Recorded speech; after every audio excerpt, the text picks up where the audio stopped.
औज़ुबिल्लाहिमिनश्शैतानिर्रजीम बिस्मिल्लाहिर्रहमानिर्रहीम रब्बे ज़िदनी इल्मा, ए मेरे रब मेरे इल्म में इज़ाफ़ा फरमा। बच्चों, आज मैं आप लोगों को उर्दू पेपर 2 के बारे में, उसको सॉल्व करने के बारे में कुछ टिप्स दूंगा, उससे ज़रा गौर से समझिएगा। देखें, इस पेपर में जो टोटल चीज़ें होती हैं वो कौन कौन से टॉपिक्स होते हैं: idiom, sentence transformation, cloze passage, summary writing, comprehension A passage A और comprehension passage B.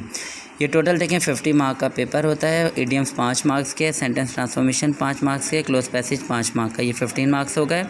Summary writing 10 marks की और कॉम्प्रिहेंशन ए और बी 15 मार्क्स के। इस तरह टोटल 55 मार्क्स का पेपर बनता है। 1 आवर 45 मिनट्स इसकी टाइम ड्यूरेशन है। आप इसकी टाइम एलोकेशन ऐसे कर सकते हैं। देखें, ये शुरू के 3 जो टॉपिक्स हैं ये आप 20 मिनट्स में करने की कोशिश करें।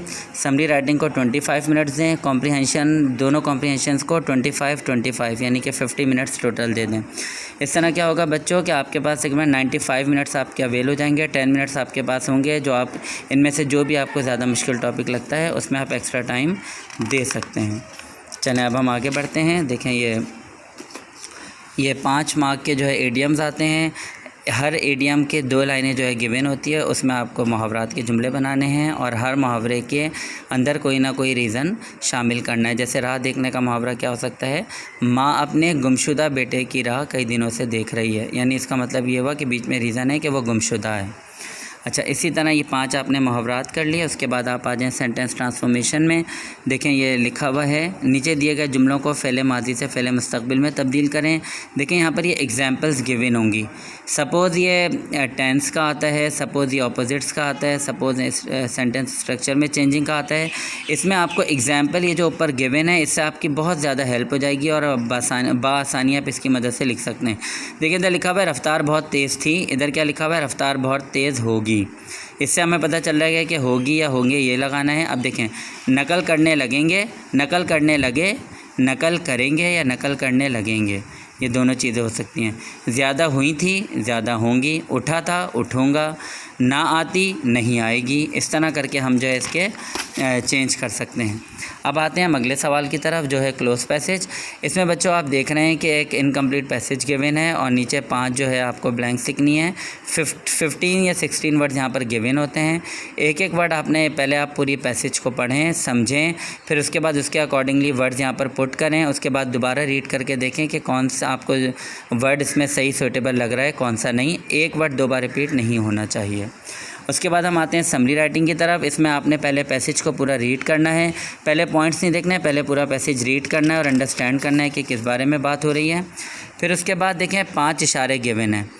इन समरी राइटिंग आपको इन 5 इशारों की मदद से लिखनी है। हर इशारे पर 2-2 फैक्ट्स आप पैसेज की मदद से ढूंढ कर लिखते जाएंगे प्रॉपर जुमलों में। कहीं पे किसी लफ्ज़ के सिनोनिम्स आते हों तो वो लिख दें, वरना फिर जो है उसी तरह लिख दें। और जुमला अगर शॉर्ट करके लिख सकते हैं तो इस तरह हर एक इशारे पर 2-2 फैक्ट्स आपको लिखने हैं। और यह आपके पास टोटल जो है वो जगह है, स्पेस है, इसमें आपको मुकम्मल करना है। अब आ जाते हैं हम कॉम्प्रिहेंशन की तरफ। कॉम्प्रिहेंशन जो है वो पैसेज है 15 मार्क्स का है। ये पूरा आपने पैसेज रीड किया, इसको अंडरस्टैंड किया किस बारे में बात हो रही है। उसके बाद देखें, ये इसके सवालात हैं। हर सवाल के आगे उसके मार्क्स गिवन है। 2 मार्क का क्वेश्चन है तो 2 लाइन्स गिवन है। इस तो आपने हर एक के जितने मार्क का क्वेश्चन हो उतने ही फैक्ट्स लिखने हैं। जैसे दरिया नील का आगाज़ कहाँ से होता है, 1। मिस्र के जोग्राफिया में क्या अहमियत है, 2। इस तरह करके आपने लिखना है। उसके बाद जो है हम आ जाते हैं पैसेज बी की तरफ। पैसेज बी में आपने देखें पहले पूरा पैसेज रीड किया, फिर उसके बाद आप उसके भी क्वेश्चन सेम इसी तरह हैं कि जितने मार्क का क्वेश्चन है उतने ही लाइंस गिवन हैं और उतने ही फैक्ट्स आपको लिखने हैं। एक बच्चों, इसमें ज़रूरी नहीं है कि आप प्रॉपर जुमले लिखें। आप सिर्फ जो उसका मेन फैक्ट है या मेन इन्फॉर्मेशन है वो आप उसको उसी तरह लिख सकते हैं।